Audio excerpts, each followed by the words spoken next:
nous devons, chers frères et sœurs, nous raviser. Quel maître tu veux adorer? À quel maître tu veux céder ton pouvoir?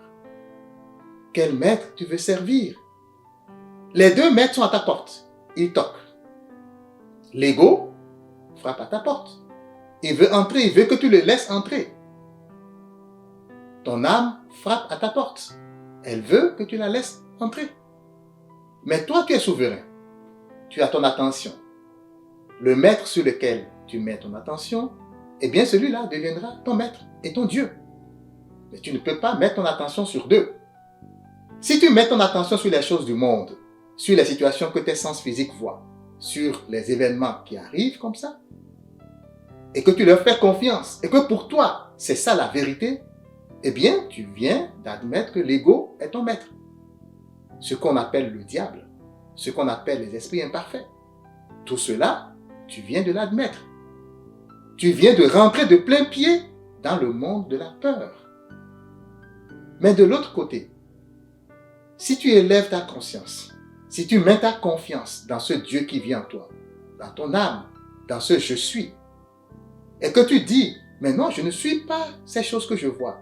Tout cela, c'est de l'illusion. Je tourne mon attention vers le monde intérieur et j'accepte ouvrir la porte à l'esprit christique qui frappe. Et bien, de l'autre côté, tu vas découvrir la vraie vie. Cette vie dans laquelle tu peux ressusciter tout ce que tu désires.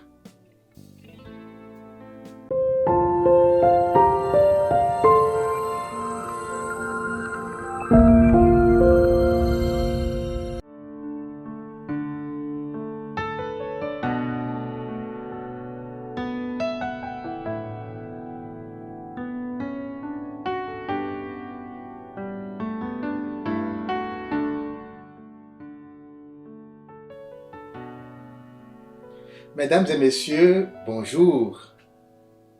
Le Christ a dit, je suis la résurrection et la vie. Celui qui croit en moi vivra, quand bien même il serait mort. Dans le monde chrétien, nous fêtons la Pâque. Chaque année vient au printemps ce moment où on se souvient certainement de la crucifixion, de la mort et de la résurrection de cet homme appelé Jésus-Christ. Mais la question que nous nous posons ici, c'est quel est le sens que revêt cet événement pour toi? Oui, il est tout à fait normal, à un moment donné, lorsque chaque année se répètent les mêmes affaires, que nous puissions nous arrêter pour nous questionner nous-mêmes sur le sens véritable que nous donnons personnellement à ce genre de choses. Je ne parle pas de ce que nous avons entendu dire. Je ne parle pas de ce que l'on nous a prêché. Mais je parle du sens intrinsèque, de la perception intérieure que chacun a, indépendamment de tous les conditionnements et de toutes les croyances que nous avons enfouies dans notre subconscient au fil des années. La résurrection de Jésus, sa passion, comment le perçois-tu dans ta vie? Quel sens cela a pour toi? Eh bien, pour certaines personnes, c'est l'anniversaire d'un événement grandiose qui a impacté le monde entier. C'est la base de la foi chrétienne, que Jésus soit mort et ressuscité pour l'expiation de nos péchés. Mais qu'est-ce que cela veut dire? Qu'est-ce que le péché? Alors, si l'on conçoit que le Christ est mort pour expier nos péchés, eh bien, encore aujourd'hui, ce que nous appelons péché dans notre entendement pilule encore dans le monde. Autour de nous, et même nous-mêmes, on peut dire que nous continuons de pécher. Mais qu'adviendrait donc-il de tous ces péchés que nous avons accumulés dans le monde depuis 2000 ans? Si la mort et la résurrection du Christ, c'est pour expier nos péchés, comme on l'entend là, comment devrions-nous comprendre tout ce qui s'est passé après?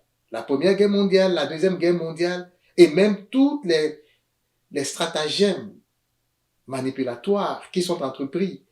Chaque jour, les plus forts dominent les plus faibles, on tue des innocents. Eh bien, tous ces actes, où les catégorisons-nous? Comment pouvons-nous les comprendre dans ce contexte? C'est le but de l'enseignement de ce jour. Alors, vous savez, moi, je suis un chercheur de Dieu, amoureux des enseignements du Christ. Je suis sur le chemin de l'éveil spirituel et comme tel, mon objectif est d'aller creuser au plus profond des paroles de sagesse, que ce soit le Christ, que ce soit Bouddha, que ce soit d'autres maîtres. Je crois sincèrement que tous ces enseignements se rejoignent quelque part. Puisqu'il n'y a qu'un seul Dieu, eh bien, il n'y a qu'une seule parole. Et pour moi, la différence réside dans la vision, la vue partielle que chacun a de cette grande parole de sagesse. Et donc, pour moi, il n'y a pas de doute. Si nous voulons connaître la vérité, nous devons nous ouvrir à ce que les autres qui sont sur le même chemin de la découverte de Dieu ont à nous dire. Leur perception de la chose. Nous devons poser des questions. Nous devons nous poser des questions. On ne peut pas rester là à rejouer les mêmes disques depuis de nombreuses années, de nombreuses décennies et dire que tout va bien. Alors que ce que tu dis est foncièrement et complètement différent de ce que tu peux observer en toi, à l'intérieur de toi d'abord, et puis autour de toi. Donc, amoureux des enseignements de Jésus, pour moi, ce qu'il nous transmet, c'est la lumière. C'est la lumière et lorsque je me demande qui je suis et ce que Pâques, la crucifixion, la passion et la résurrection signifient pour moi, je m'inscris tout de suite dans cette parole qu'il a prononcée. Il a dit, les paroles que je vous dis sont esprit et elles sont vie. Donc, pour moi, la crucifixion, la mort, la résurrection, tout ce qui a été rapporté concernant Jésus-Christ n'est pas à considérer comme de faits simples, historiques. Pour moi, ce sont des paroles qui trouvent leur sens profond dans le symbolisme spirituel. En fait, ce sont des paroles qui nous relatent une certaine représentation d'un drame spirituel qui trouve sa source en chacun de nous. Il n'y a pas de Dieu à l'extérieur, chers frères et sœurs. En tout cas, pour moi, dans ma conception de la chose, le seul Dieu qui existe est à l'intérieur de tout un chacun, si on veut savoir où il est. Dieu est esprit, et ceux qui l'adorent doivent l'adorer en esprit et en vérité. Alors, lorsque je comprends assez clairement cette description de Jésus, cette description de son Père, qui lui parle et qui lui fait faire des choses, alors je me dis, Pâques se passe à l'intérieur de moi. Dieu, c'est cette énergie qui m'habite. C'est cette conscience vers laquelle je m'élève continuellement et constamment. Les enseignements de Jésus-Christ, chers amis, sont un délice. Mais vous n'en voyez la portée et l'importance que lorsque vous vous détachez de vos croyances, de ce que l'on vous a dit à propos. Parce que ce que l'on vous a dit, c'est le point de vue, c'est l'opinion d'autres personnes. Quelle est votre propre perception de la chose?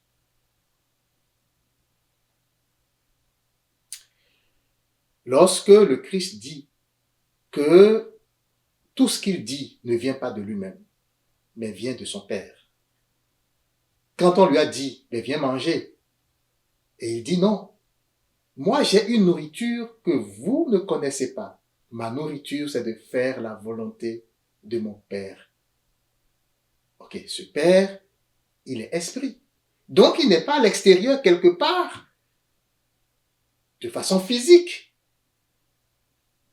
Et cet esprit, que nous appelons l'esprit christique, qui l'habite, qui habite Jésus, et qui fait de lui le Messie, donc le Christ, eh bien cet esprit lui parle. Eh bien cet esprit, il nous invite à l'adorer. C'est quoi l'adorer? L'adorer, ça commence déjà par prendre conscience de son existence. Parce que comment est-ce que tu peux dire que tu aimes quelqu'un? Comment est-ce que tu peux dire que tu considères l'importance que quelqu'un a pour toi si tu ne sais même pas où il est, ni même qui il est? Alors, nous devons apprendre à nous détacher de l'existant pour continuellement remettre en question notre niveau de conscience. C'est comme ça qu'on peut évoluer. Vous savez, dans le monde, si vous vous accrochez à l'endroit où vous vous situez, à votre état d'esprit ou à l'état des choses en ce moment, et que vous ne pensez pas vous détacher, vous ne pouvez jamais évoluer. Or, tout le monde aspire à l'évolution, y compris vous qui me regardez. C'est pourquoi, aujourd'hui, dans cette émission, nous allons nous reposer encore une fois la question. Je suis la résurrection et la vie. Qu'est-ce que cela signifie pour toi? Neville Goddard, dans un de ses enseignements, il complète cette phrase. Il dit, je suis la résurrection et la vie de mon désir. Pour Neville Goddard, c'est assez clair. Les enseignements bibliques sont tout le temps des drames psychologiques. C'est des choses que nous ne devons pas considérer dans le sens littéral du terme ou des termes, mais que nous devons saisir dans un sens beaucoup plus profond qui trouve justement sa source dans notre expression spirituelle. Pour certaines personnes, dire « je suis la résurrection et la vie de mon désir », ce serait un blasphème. Vous savez, nous avons eu beaucoup de choses à travers le temps qui nous ont conditionnés. Eh bien, c'est des choses qui viennent nous faire peur. On nous presse des choses comme pour dire, si tu fais telle chose, tu vas avoir des conséquences désastreuses dans ta vie. Si tu dis telle chose, eh bien, ça va mal se passer pour toi parce que c'est un péché, parce que c'est ceci et cela. Moi, je ne m'inscris pas dans cette dynamique, chers frères et sœurs. Je ne m'inscris pas dans la dynamique où on dit telle parole c'est un blasphème, telle parole c'est ceci. Non. Pour moi, le Christ nous a toujours invités à nous poser des questions. Tout ce qu'il a enseigné depuis le début de sa mission jusqu'à la fin, ne concerne que la dynamique spirituelle de tout un chacun. Ça ne concerne que notre esprit. Le Christ, pour moi, n'a jamais rien enseigné qui concerne simplement le corps. Tout ce qu'il a dit, c'est, on vous a dit dans votre ancienne loi des choses qui concernent le corps. Mais moi, je vous dis, si déjà vous pensez même, si déjà vous commencez même l'acte en pensée, c'est déjà pas bien pour vous. Donc, tout ce que Jésus nous a enseigné, c'est pour nous amener dans cet espace intérieur, pour nous dire, c'est là où ça se passe. C'est pourquoi il dit, si vous croyez, vous allez pouvoir le faire. Alors, dans cette expression, je suis la résurrection et la vie, que signifie le mot vie? C'est la question qu'on peut se poser. Déjà, il dit, les paroles que je vous dis sont esprit et elles sont vie. Esprit et vie. Le Christ fait le lien direct entre notre esprit et notre vie. Ceux qui ne conçoivent pas, justement, que Dieu est en eux, vont concevoir un certain esprit qui est à l'extérieur et une certaine vie qui est à l'extérieur. Mais vous pouvez remarquer avec moi que notre vie, c'est nous qui la vivons, n'est-ce pas?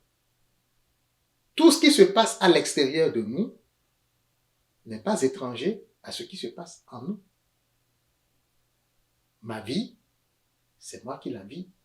Il n'y a personne qui puisse venir à moi pour m'ôter ce que je ne veux pas donner. Et le Christ l'a dit. Ma vie, nul ne la prend, mais c'est moi qui la donne. Parce que je sais ce que je suis en train de faire. Alors, chers frères et sœurs, ta vie, ou la vie, ou ce qu'on appelle vie, c'est ton état d'esprit. C'est ton état d'esprit. La vie, c'est la conscience que tu as de ce que tu es en ce moment. Et on peut en voir la justification dans chaque chose qui arrive. Tu n'es que ce que tu penses être. Et les autres ne trouveront en toi que ce que tu penses toi-même être. Si tu penses que tu es un pécheur, personne ne peut te trouver pur. Si tu penses que tu es irrespectable, personne ne peut te respecter. Si tu penses que tu es un pauvre, tout le monde te trouvera comme pauvre. Si tu penses que tu es incapable, tout le monde verra en toi un individu incapable. Donc, ta vie, c'est ce que tu penses de toi-même.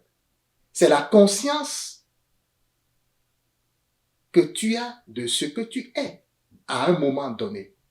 Ce n'est pas quelque chose qui est figé et constant. Ça varie tout le temps parce que la conscience de ce que tu es, ta conscience d'être, varie tout le temps. C'est aussi changeant que la température. C'est aussi changeant que le climat qui, du matin au soir, peut avoir différentes couleurs. Donc, la vie, c'est ton état d'être. C'est ta conscience d'être. Et le Christ dit, moi, je suis venu te donner la vie. Ce n'est pas l'acte physique de crucifixion, de mort et de résurrection. Ce n'est pas le fait historique. Le Christ dit, moi, je suis venu te donner la vie. Ça veut dire, puisque la vie, c'est ton état d'être, à un moment donné, c'est ce dont tu as conscience d'être, c'est ta conscience d'être. Le Christ est venu booster cette conscience d'être. Le Christ est venu te dire des paroles qui sont de nature à te rassurer, qui sont de nature à t'illuminer, qui sont de nature à t'éclairer sur les zones d'ombre de qui tu es. Voilà ce que nous appelons la vie. À chaque instant de ta vie, à chaque instant de ton existence, il y a des choses qui se passent. Et tu as peur parce que tu ne sais pas d'où elles viennent. Il y a des drames qui surviennent. Tu as peut-être perdu un être cher. Tu as peut-être perdu de l'argent. Tu as peut-être perdu un emploi. Et ces différentes situations dans ta vie te mettent dans des états donnés. Mais puisque tu ne sais pas que ta vie, ce que tu vis au quotidien, c'est la manifestation de ta vie intérieure, qui est ton état d'esprit, eh bien, c'est un cycle. La situation survient, tu l'accueilles mal, tu ne l'acceptes quasiment pas, et tu te plonges dans les émotions.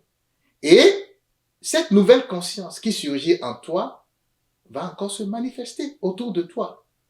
Et c'est la vie infernale qui se déroulera devant toi pendant un certain temps, jusqu'à ce que tu prennes conscience que ta vie extérieure n'est que le miroir de ta vie intérieure. Donc, lorsque le Christ dit « Moi, je viens pour te donner la vie », il veut dire par là « Moi, je suis venu te dévoiler les secrets d'une vie épanouie. Je suis venu t'éclairer par rapport à ton ignorance, par rapport à ce que tu ne sais pas aujourd'hui et qui t'enchaîne, qui t'a servi. Ce défaut de connaissance, ce manque de connaissance qui te fait périr, c'est par rapport à ça que je suis venu. Quiconque croit en moi aura la vie. Et moi, je le ressusciterai au dernier jour.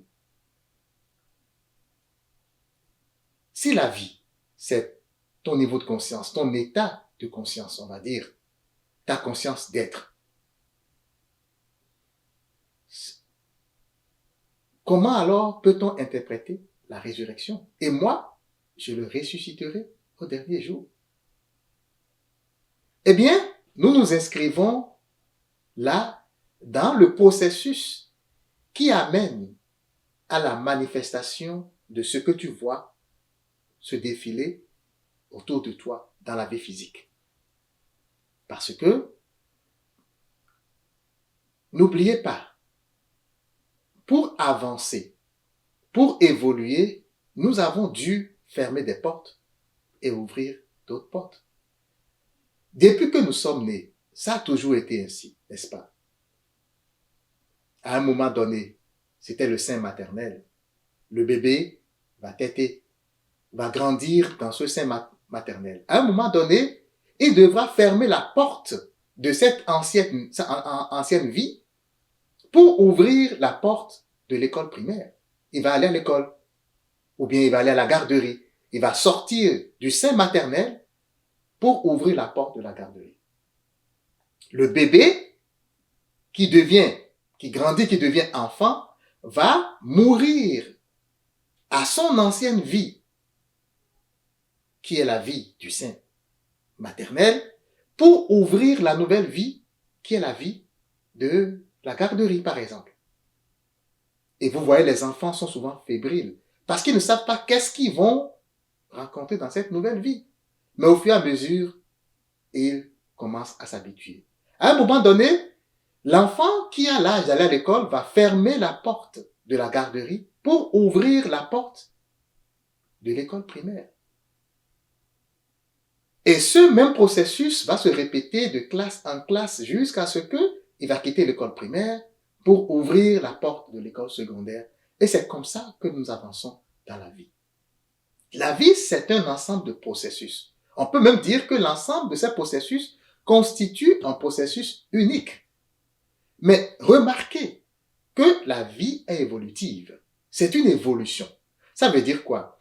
Tu ne peux pas rester quelque part dans une certaine routine et dire que tu vis. Tu survis. La vie n'est pas faite des mêmes affaires du matin au soir. Tu te réveilles de la même façon, tu fais les mêmes affaires. Non, ça c'est pas de la vie. La vie que Dieu nous donne et veut que nous puissions vivre ici, c'est un processus évolutif. Où à chaque fois, il faut mourir à quelque chose qui devient ancienne pour renaître à quelque chose qui est nouvelle. Et c'est cela chers frères et sœurs, le sens véritable de Pâques. C'est le sens véritable du vendredi saint, du samedi saint et du dimanche saint. Parce que si tu ne meurs pas à ton ancienne vie, comment tu peux prétendre renaître à une nouvelle vie?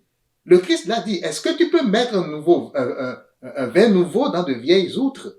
Est-ce que tu peux prendre un ancien, un ancien vêtement et nouer à un nouveau vêtement? L'ancien est déjà fatigué. Le nouveau va tirer sur lui et ça va le déchirer. Alors, la renaissance qui mène à la vie épanouie et au bonheur se trouve dans le processus de la mort et de la résurrection. La résurrection pouvant être perçue ici comme la manifestation de ta nouvelle conscience, de ton nouveau désir, de ton nouvel état d'être. Nous changeons tout le temps. Nous avons, à un moment donné, un certain état d'être. Par exemple, ce matin, je me suis réveillé dans la colère. Je me suis réveillé dans la tristesse. Mais à 10 heures, j'ai décidé, en mon âme et conscience, que ça ne valait pas la peine de continuer dans cet état d'esprit. Alors, je vais crucifier mon état d'être actuel qui ne me convient pas et je vais décider d'élever mon niveau de conscience pour un état d'être plus joyeux. Alors, ce même processus de la crucifixion, de la mort et de la résurrection va s'opérer en ce moment-là. Quelques minutes plus tard, je vais être joyeux. En esprit, la joie va naître. Et cette joie qui va naître en esprit, si je la garde constante pendant un certain temps, si je garde cet état d'esprit pendant un certain temps, eh bien, le Dieu, le je suis qui est en moi, va le ressusciter dans le monde physique. Voilà le sens ultime de la résurrection. À chaque fois qu'on parle de résurrection, il faut comprendre par là que mon état d'être que j'ai choisi à l'intérieur de moi, ma nouvelle conscience va se manifester, va ressusciter dans le monde autour de moi.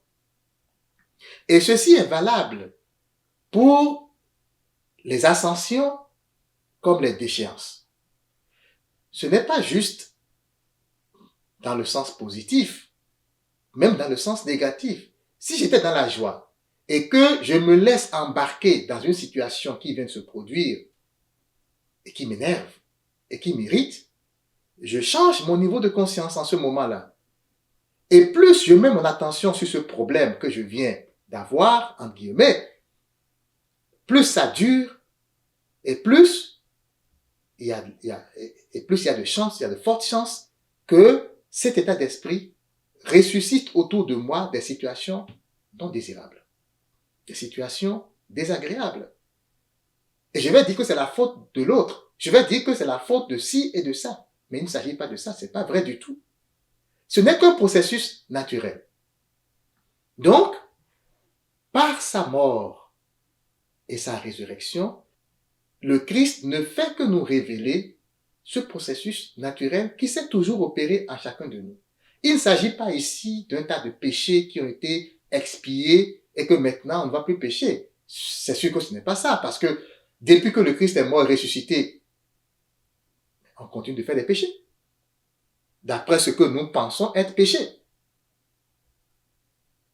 Donc, c'est sûr qu'on ne peut pas continuer à comprendre cet événement de cette façon-là. Aujourd'hui, nous sommes donc appelés à changer notre perception de cet événement grandiose, qui nous rappelle que nous ne sommes pas des êtres figés, que la vie n'est pas quelque chose de figé, et que les paroles que le Christ nous dit sont la source justement de cette vie à laquelle tout le monde aspire. ta vie se trouve plus dans les paroles que le Christ a dites que dans l'événement physique, historique que tu fêtes chaque année. À chaque instant, nous devons penser que si Pâques arrive, c'est pour nous rappeler que chaque jour, nous mourons et que nous ressuscitons. Ceci nous appelle à une autre perception des choses. Ceci nous met sur un chemin de lumière.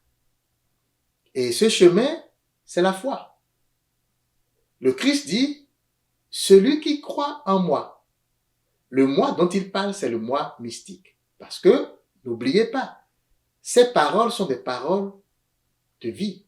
Mais ces paroles sont des paroles spirituelles. Mes paroles sont esprit. Donc, lorsque le Christ dit le mot moi, ne voyez pas en ce terme lui, l'homme, le Christ. Non.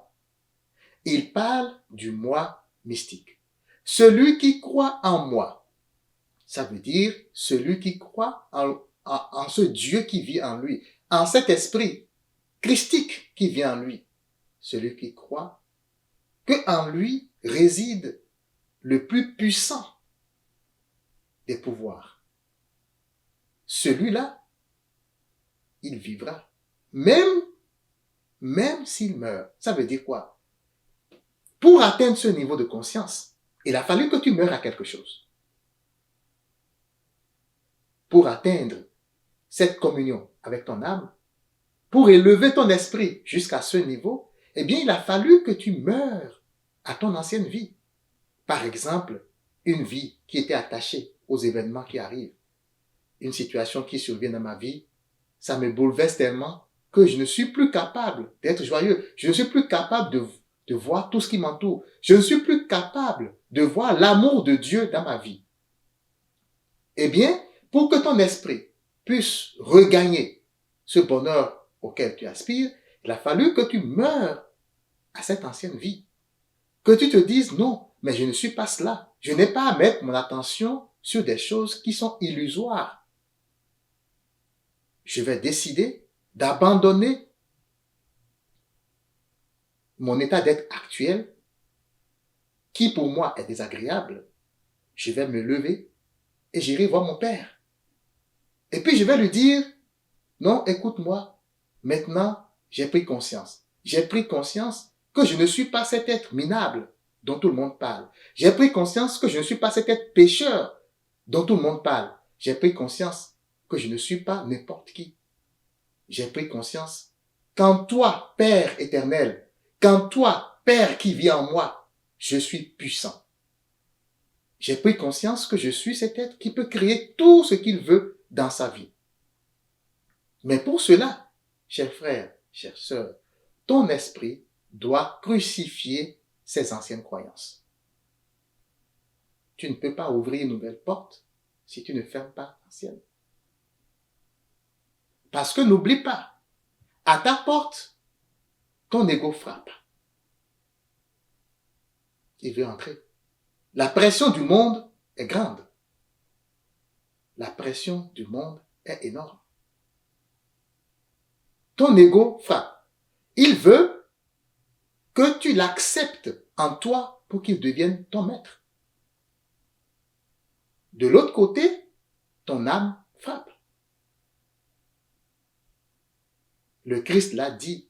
Voici, je me tiens à ta porte et je frappe. Si tu ouvres, je vais rentrer avec mon Père.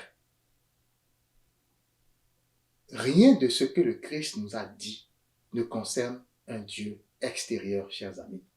Rien. Si tu crois encore en cela, je t'invite aujourd'hui à changer ta perception, ta façon de voir les choses. Le Christ vit en toi. Le Christ ne vit nulle part ailleurs qu'en toi. Le Christ ne vit nulle part ailleurs qu'en toi. Si tu lui ouvres la porte, c'est-à-dire si tu élèves ton niveau de conscience, en crucifiant tes anciennes croyances et en commençant par croire, être confiant que le Christ vient en toi, en ce moment-là, tu vas pouvoir bénéficier de sa vie. Et cette vie que le Christ te donne, c'est la vérité qui libère. C'est sa parole qui libère. Sa parole qui te dit, non, tu ne dépends de rien d'autre que de moi qui suis en toi. Tu n'as pas à glaner par-ci, par-là des enseignements de je ne sais pas qui pour savoir qui tu es. Non. Tout ce que tu as à faire, c'est de croire que le seul et unique Dieu, la seule source de création, n'est nulle part ailleurs qu'en ton fort intérieur. Ton esprit doit pouvoir l'adorer comme tel. Et ainsi, tu vas voir comment ta vie va changer. Ta vie va changer du tout au tout.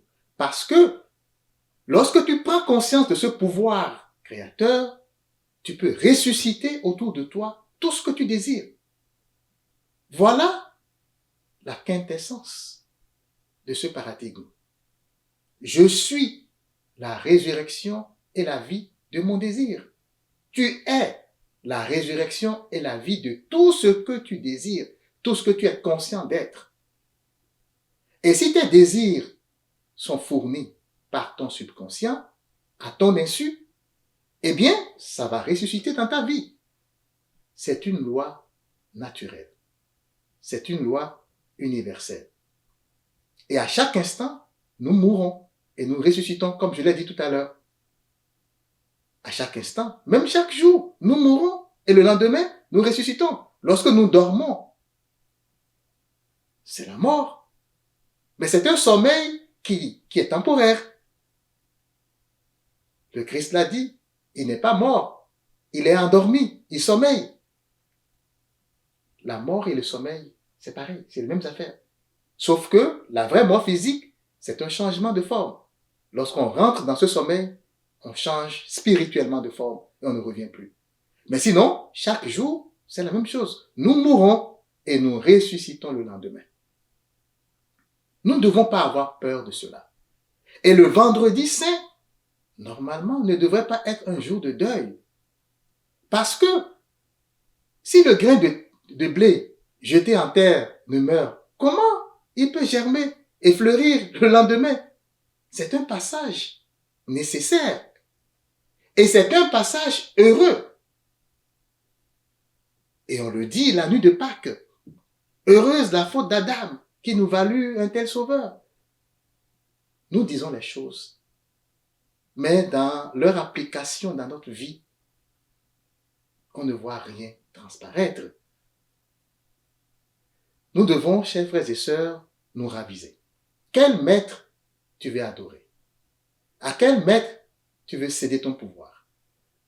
Quel maître tu veux servir? Les deux maîtres sont à ta porte. Ils toquent. L'ego frappe à ta porte. Il veut entrer, il veut que tu le laisses entrer. Ton âme frappe à ta porte. Elle veut que tu la laisses entrer. Mais toi, tu es souverain. Tu as ton attention. Le maître sur lequel tu mets ton attention, eh bien celui-là deviendra ton maître et ton Dieu. Mais tu ne peux pas mettre ton attention sur deux. Si tu mets ton attention sur les choses du monde, sur les situations que tes sens physiques voient, sur les événements qui arrivent comme ça, et que tu leur fais confiance, et que pour toi, c'est ça la vérité, eh bien, tu viens d'admettre que l'ego est ton maître. Ce qu'on appelle le diable, ce qu'on appelle les esprits imparfaits. Tout cela, tu viens de l'admettre. Tu viens de rentrer de plein pied dans le monde de la peur. Mais de l'autre côté, si tu élèves ta conscience, si tu mets ta confiance dans ce Dieu qui vit en toi, dans ton âme, dans ce je suis, et que tu dis, mais non, je ne suis pas ces choses que je vois. Tout cela, c'est de l'illusion. Je tourne mon attention vers le monde intérieur et j'accepte ouvrir la porte à l'esprit christique qui frappe. Eh bien, de l'autre côté, tu vas découvrir la vraie vie. Cette vie dans laquelle tu peux ressusciter tout ce que tu désires. Tu prends en main les situations. Tu sais exactement pourquoi telle ou telle chose sont arrivées. Tu sais exactement que tu ne dois pas faire confiance à ce que tes yeux voient. Mais, au contraire, que tu dois faire confiance à ta foi, à ton état de conscience élevé, ascensionné. Tu dois faire plus confiance à ton imagination. Parce que dans cet état d'être où tu t'es élevé, tu as communié avec l'âme, avec le Dieu qui est en toi. Un peu comme l'a dit le Christ. Je suis dans le Père et le Père est en moi. Lorsque tu prends conscience de cette élévation, de cette ascension, eh bien, tu prends conscience que tu as le pouvoir. Tu tiens le monde dans ta main. Tu tiens le monde dans ta main. Tu tiens les forces de la nature dans ta main. Tu peux les manipuler comme tu veux. Ce sont des lois cosmiques. Ce sont des lois universelles. Et en cela, il n'y a rien de blasphématoire, chers amis. Le Christ n'avait pas pour but que nous l'adorions comme nous le faisons là. Non. Pour moi, adorer en esprit et en vérité, c'est honorer le Maître. Adorer en esprit et en vérité, c'est de faire l'expérience de la puissance de ce Maître-là. Dieu qui est en nous, il est puissant. Mais ce qu'il veut, c'est que nous puissions, à travers le monde physique, démontrer sa puissance. Mais ce n'est pas ce que nous faisons. Nous venons, nous nous agenouillons et nous nous plaignons. Est-ce que c'est la volonté de Dieu? Pour moi, non. Chacun est libre d'expérimenter, c'est sûr. C'est la liberté de croyance. Mais si vous jetez un regard rétrospectif sur ce qui s'est passé jusqu'à présent, vous allez voir que la position spirituelle dans laquelle vous êtes jusqu'à présent, vos perceptions des choses, vos croyances, ça ne marche pas, ça ne fonctionne pas. Sinon, comment est-ce que l'on peut se déclarer disciple d'un homme si puissant que le Christ et être encore dans la misère? Et ensuite, pour justifier cela, on dit que c'est le diable. C'est pas ma faute, c'est la faute du diable. Mes chers frères et sœurs, laissez-moi vous dire, vous êtes souverain. Tu es souverain. Si Dieu dont tu parles est si puissant, il ne peut pas t'avoir créé comme un être faible. Non, tu n'es pas un être faible. Tu es puissant, tu es souverain. Seulement, tu ne le sais pas. Et puisque tu ne le sais pas, tes choix sont des choix minables. Des choix qui ne fonctionnent pas dans ta vie. Des choix qui ne t'agréent pas toi-même.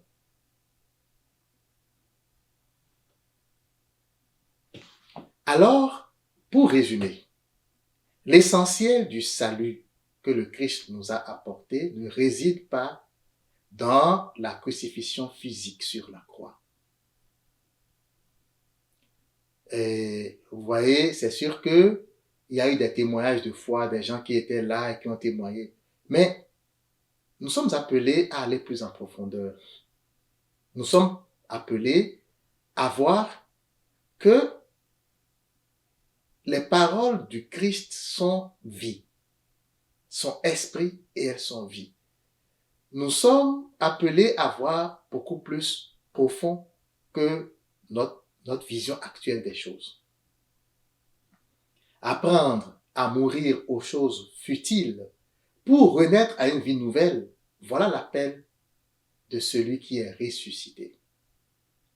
Il nous dit, ressuscite en toi le pouvoir créatif. C'est l'appel du Christ. Et c'est ce qu'il dit à Philippe. Mais si tu crois en moi, ce que je fais, tu vas le faire. Cet appel, le Christ nous l'adresse encore aujourd'hui. Ressuscite en toi le pouvoir créatif. Sors de ta léthargie. Sors de tes croyances actuelles. Si tu veux être mon disciple,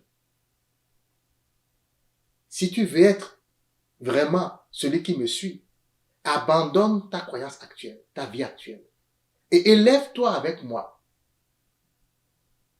dans l'esprit christique. et ainsi tu pourras faire les mêmes œuvres que je fais. C'est sûr que le Christ, durant toute sa vie missionnaire, nous a montré des exemples. Il a tout crucifié. Il a tout crucifié. Il a crucifié son attachement au monde physique à travers les tentations au désert. Il a crucifié son ego. Quand il dit « je fais la volonté de mon Père », à chaque fois que le Christ dit ça, c'est qu'il crucifie son ego. Il a dit à son ego « je ne vais pas t'ouvrir la porte ». C'est un exemple palpable, chers frères et sœurs. Quand le Christ guérit le jour du sabbat, il crucifie les lois des hommes. Il crucifie les règles que les hommes ont érigées pour contrôler leur père. Le Christ s'est insurgé contre le système politique de son époque. Le Christ a crucifié les lois et les règlements politiques. Cela ne veut pas dire qu'il faut simplement désobéir à tout ce que les gens disent, mais il ne faut pas t'identifier à ces lois. Si on dit qu'il faut payer un impôt, ben, tu payes l'impôt. Tu payes tes impôts. Parce que ça, ce n'est pas qui tu es. Mais tu vis dans une communauté où la plupart des gens se sont entendus pour dire il faut payer un impôt. Tu ne peux pas déroger à cela. Mais tu ne dois pas t'identifier à ça et dire voilà ce que je suis. Toute la vie se résume à un ensemble de règles et de lois et moi, je m'inscris dans cela. Non.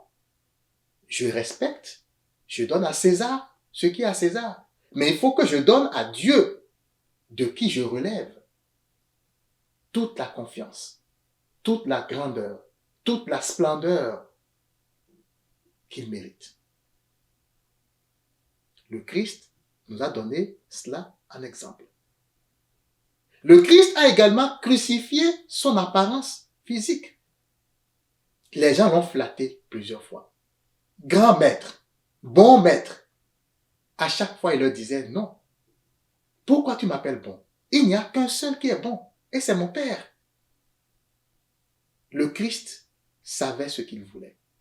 Il savait quel niveau de conscience il voulait atteindre. Il ne se laissait pas distraire. Mais vous et moi, nous nous laissons distraire.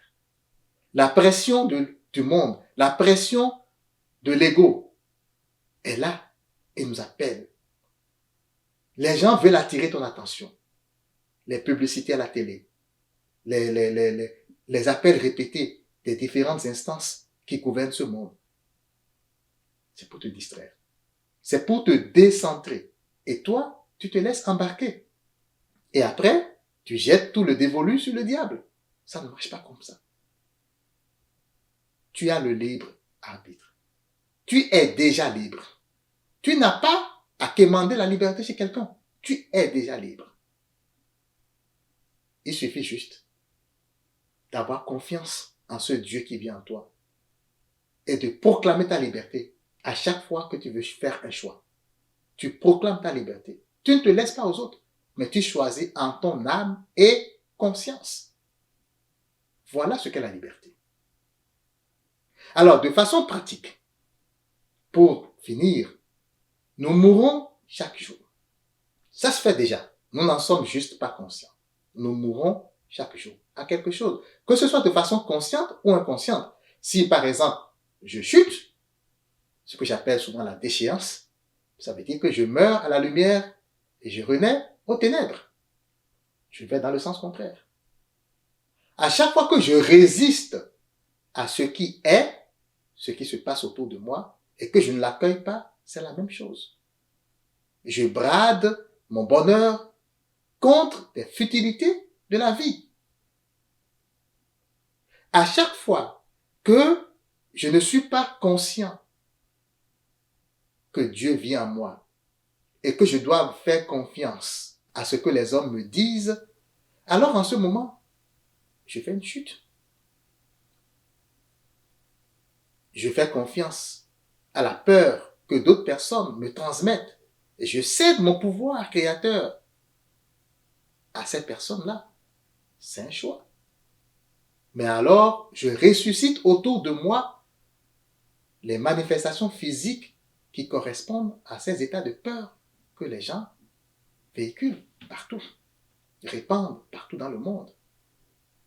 Mais au lieu de ça, je peux me dire, je prends en main les choses.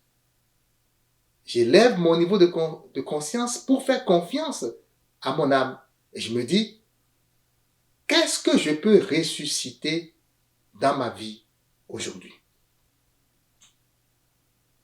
Qu'est-ce que je désire aujourd'hui, en ce moment, voir se manifester dans ma vie?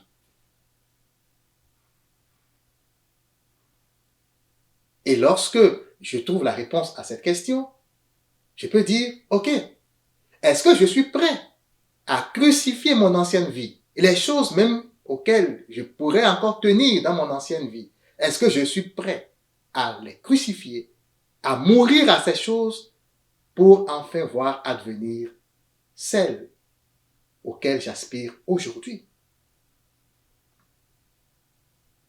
C'est pourquoi, à chaque choix que vous faites, dans chaque décision que vous prenez, vous devez vous poser la question de savoir quelle est l'idée la plus grandiose que je fais de moi-même aujourd'hui et maintenant. Est-ce que cette décision que je veux prendre correspond à mon aspiration profonde? Il n'y a pas de bonne ou de mauvaise réponse. La réponse sera à la hauteur de votre niveau de conscience. La réponse sera à la hauteur de votre niveau de connaissance actuel. Mais dans tous les cas, vous avez le choix. Vous avez la liberté.